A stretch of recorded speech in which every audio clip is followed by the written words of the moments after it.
Oh my gosh, this is so exciting. How are you? I'm great, thank you. It's nice to meet a fellow yellow lover. Love Yeah. everywhere. I love your book so much that I'm so excited to have this conversation. I have so many questions for you, but I'm gonna, I've been thinking about I even was so excited about this podcast that I had a dream about you last night. Oh my God, what was the dream? Just about this conversation and what I was gonna ask you, and then I had Oh, technical difficulties. It's like one of those nightmares that, but yeah. it's out of excitement. So first of all, your book is amazing. Thank you so much. It is fantastic. And I have so many questions. I love so many of the concepts. I love because I'm listening to it in audio. Your meditations have been so wonderful. So it's, sometimes when there's prompts and meditations to a book, people don't necessarily tune into the message, but for some reason with your delivery and your voice, it's been so magical. Oh, this makes me so happy that the book is touching people the way that you are, the way that you're sharing right now. It's just because I wrote the book for me, like Yeah. really, truly, it was what will I read, knowing that if I just implement what I'm writing in the book, I will change many, many lives, even if nobody else reads it.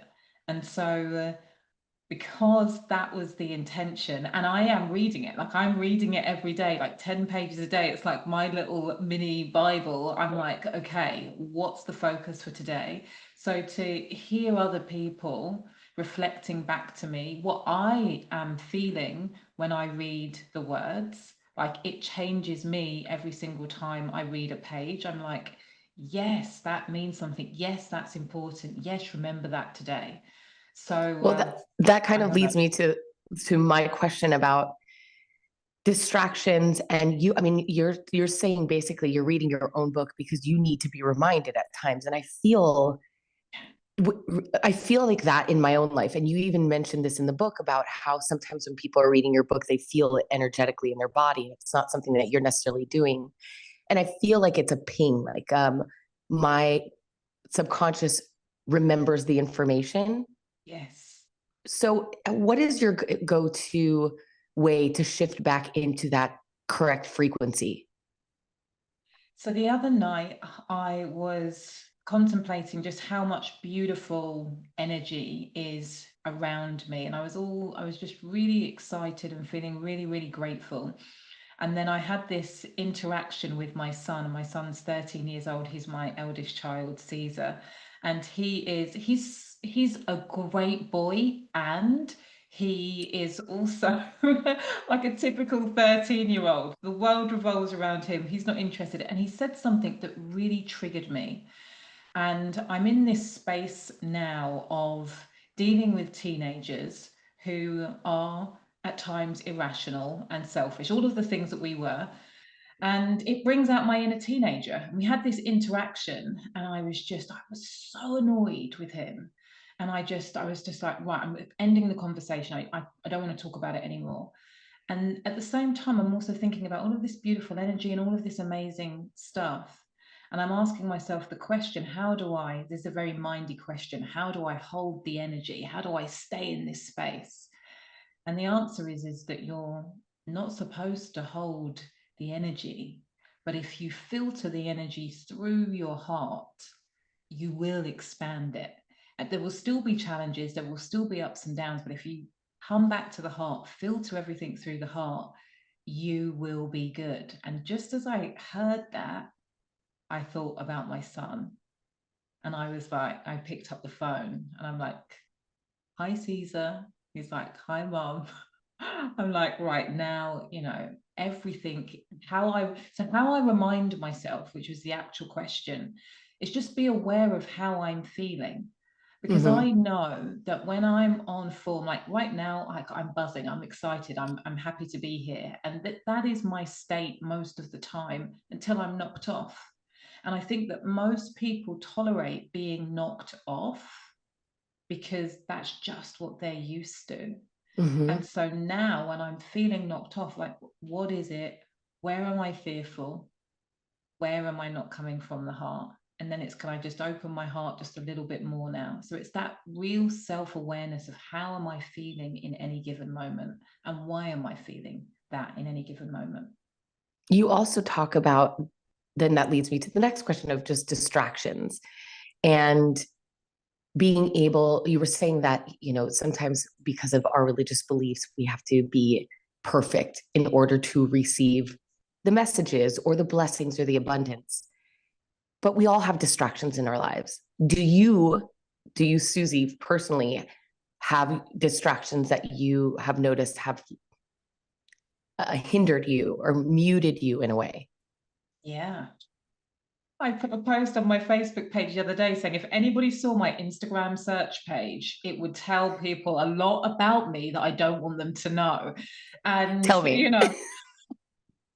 it's like there's way too much Vanderpump Rules and Real Housewives of Beverly Hills on that page.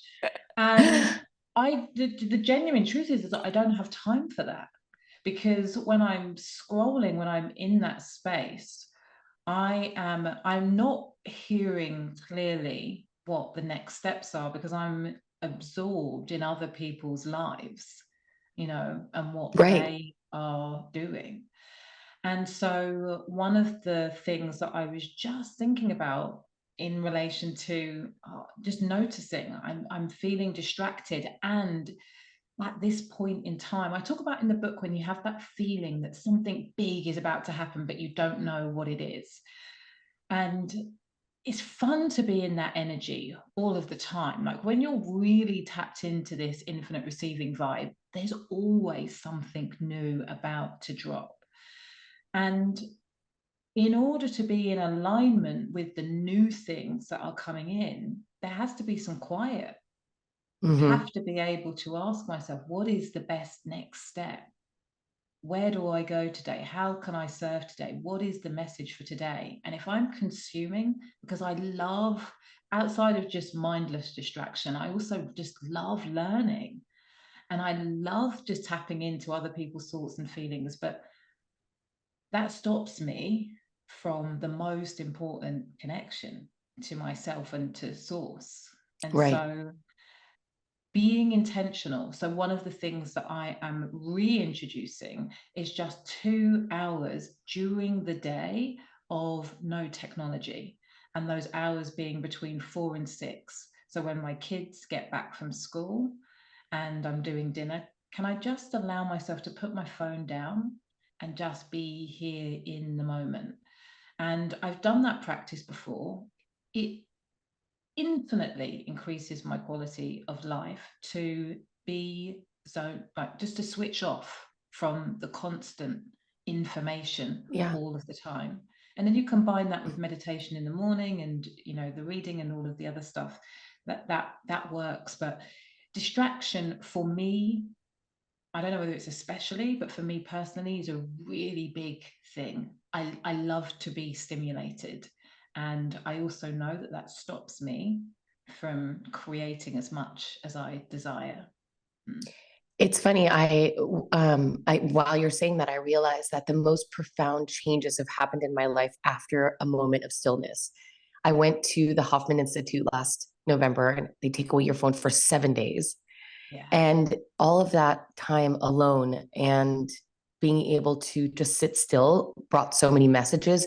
But I think that's probably the case in most retreats where it's a digital detox. You don't have a choice but to go within. Yeah. Most people are scared of themselves. What am I going to find? You know, in the same way as, what will my life look like if I ask the question, what is it that I want, and then allow myself to be the person who can create and allow what it is that I desire?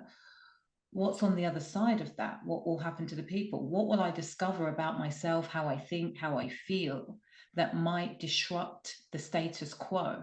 The status quo is where we feel most comfortable. And so if we're constantly distracting ourselves, it's impossible for us to move and grow and evolve. That's right. Absolutely. And I'm sure you've dealt with so many clients. Do you notice that clients when they're on the brink of the huge change that they will immediately sabotage by overeating or drinking or shopping or fill in the blank. Yeah. Or let me just burn my entire business down, you know, the thing that's going really, really well and is going to take me to that. Oh, I've decided that I'm not interested in that anymore. I want to do this thing over here. Absolutely. And it's really interesting because I observed this pattern, not in a burning down, but in the wobble, in the doubt, in myself. And what I realize is that it's especially when you are in the wobble. It's especially when you start to doubt after you've done all of the time, all of the hard work. Like, honestly, you are so close to the breakthrough and you hold it. You are Yeah. so close to what it is that you desire. And I also know that that wobble, that sabotage, if you are able to take a step back and observe what it is that you're doing, there are still gifts in that. There are still lessons in that. And so if you can take the lesson in the moment, that is also going to serve you exponentially for the new growth and the new bigness that you get to hold at the next level. You say that a few times throughout the book of like, it's okay, you're okay, you have to go through this. And that to me, for me personally, was so powerful because what I feel sometimes when there's a lull or it's quiet or there's not any progress, that I start to panic. Yeah. And I think that happens for a lot of people, Yeah. especially you're asking people to have the faith and trust the universe. But when it's quiet or you have bills to pay, that's scary. Oh, it's really scary. But it looks like nothing's happening, but there's always something happening. And I look to nature, it's like in the winter, it's not that everything stopped, it's just underneath the surface. And so we've got to remember, and even in the writing of the book, before I knew what the book was, the form that the book was going to take, I sat with it for 9 months. That is not me. I have an idea, I go. I have a thought, there's an idea, like I go, go, go, go, go. Like that is me. But with this flipping book, it was like, that's not it. You need to wait. And again, I think that that was just training for me and the new version of me, the person who's sat here today. I was learning a lot in the pause. I was learning to trust. I was observing what I needed to let go.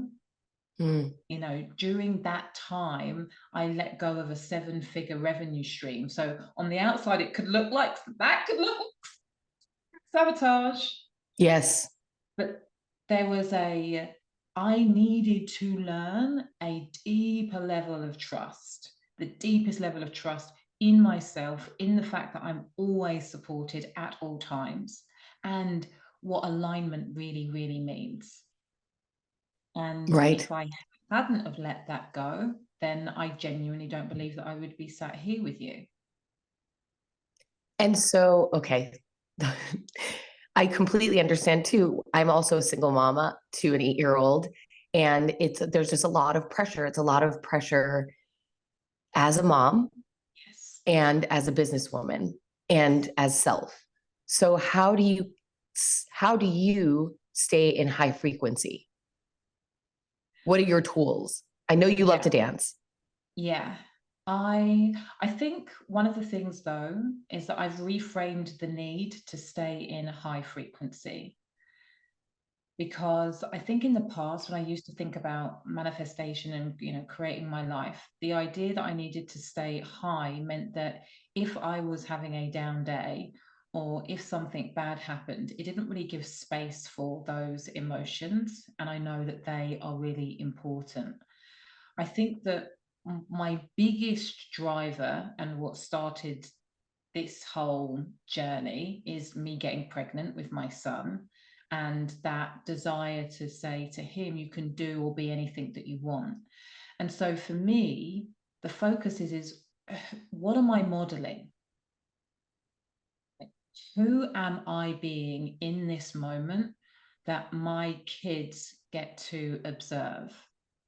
And so that means, like, when I have a moment with my son, what he gets to observe is me having a moment, not ideal, but he also gets to see me doing the repair, and that repair being quick.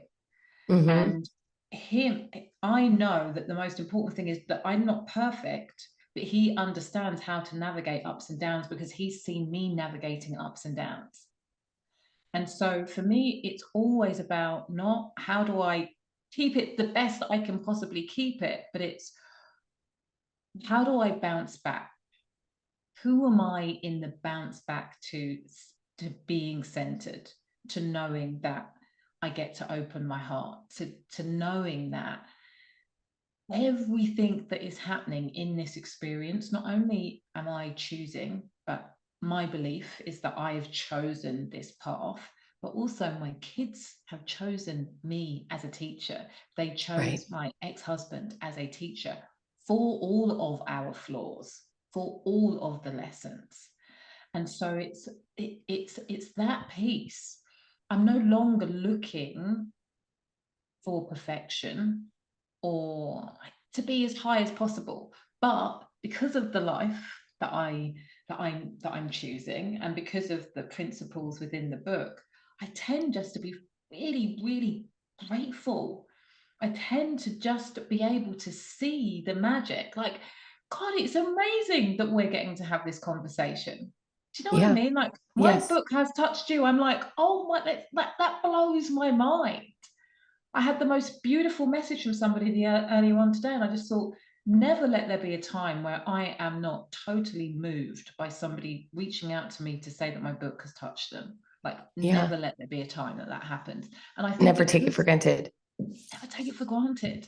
I was saying to a friend the other day, I am the person who will literally stop the conversation and be like, oh my God, there's a like,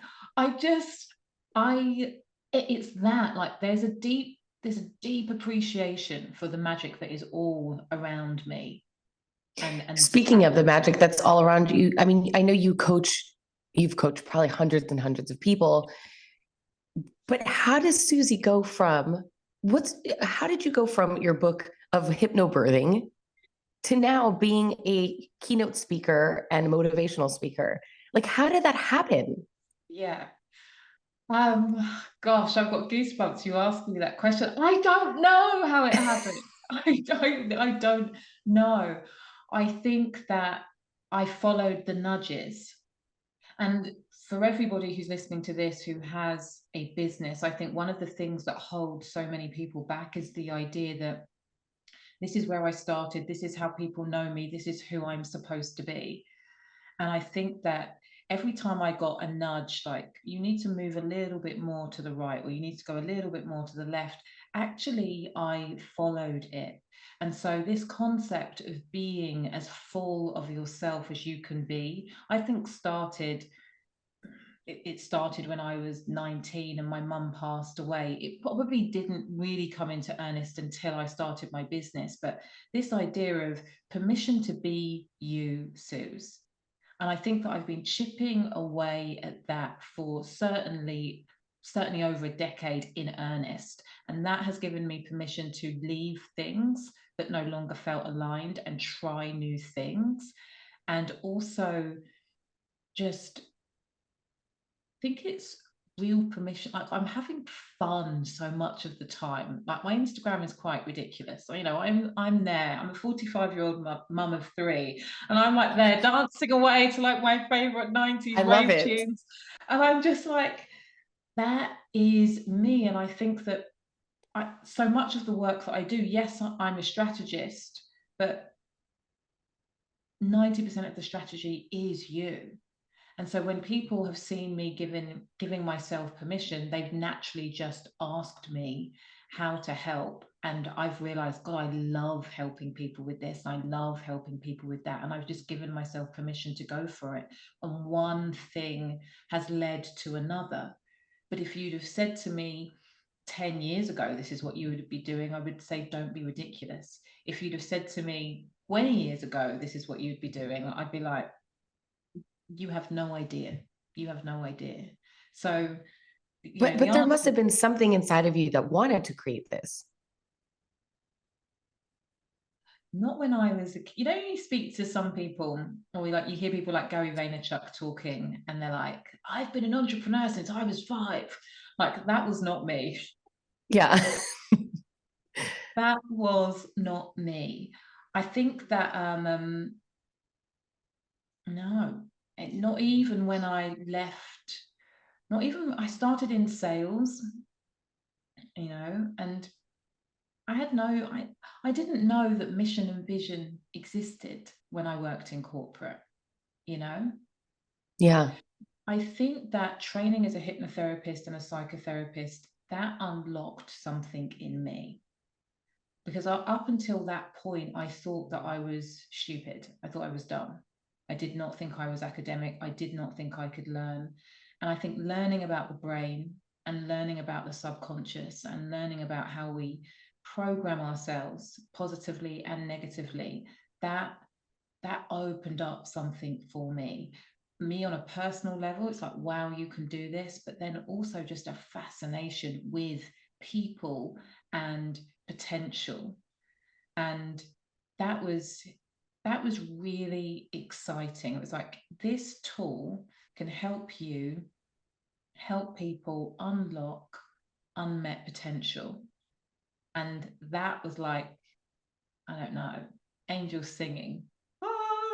Yeah. And I was fascinated and overawed and impressed, and like I just wanted to know more and also be more. My dog. And so yeah, it hasn't really stopped since then. But no, I didn't have any idea that this was It's wild. possible. And so you do events, you do private coaching, you do a Yeah. 12-month portal, and then you have your own community online. Yeah. I also certify people to become coaches. So Got it. that is, yeah. And yeah, Are you coming to LA, or and forget about LA? Are you coming to the United States anytime soon? I am actually. I'm coming to Austin at the end of May for something called the Archangel Summit. That's going to be fun. And I will be, I feel like I've got another trip to the States planned. Well, you'll have to keep me posted. Yeah, I Yeah, I will for think sure. for I anyone have friends listening, in LA. obviously, what's that? I have friends in LA. Yeah, you do. For anyone listening, obviously, I'm going to put Suzy's information in the book, her website, her dancing Instagram page, so you can get a hold of everything. But before you leave, do you have any other, like, a lot of the listeners to Redesigning Life want to start over? It's sort of their, it's always my top episodes of sort of reinventing yourself. If somebody is getting that nudge that you were talking about earlier, how can they let go of the fear like you did? You let go of something that was what everybody would have thought was a perfect lucrative life to do something else. How do you find that strength when sometimes you feel too scared to make that jump, especially as a parent, when you have so many responsibilities other than yourself? Oh, so for me, the thing that keeps me changing and keeps me evolving is the idea of getting to the end of my life and not feeling satisfied, like not having given it my all. And I think that one of the blessings of losing my foster mother when I was 19 was really understanding that tomorrow is not guaranteed. So you can hold on to all of the things that you know are not serving you because you're afraid of what might happen. But you also might not have the opportunity beyond the next 6 months to rectify that, the next year, the next 2 years. Everybody lives their life as though we're going to live forever, and we're not. Right. And that is the thing that I keep so front of mind. So that's the first thing. The second thing is that my children, for all of the mothers out there who are like, I need to stay safe for my children, I always invite you to look at the compromise you're making and ask yourself, would you want them to make that compromise? Yes. That is so powerful. I just got chills. Yeah. Because if the answer is no, then you need to model what bravery looks like. what courage looks like. You need to model what failing looks like and picking yourself up and dusting yourself off and then winning looks like. If I you love wouldn't want that. it for them, don't do it for you.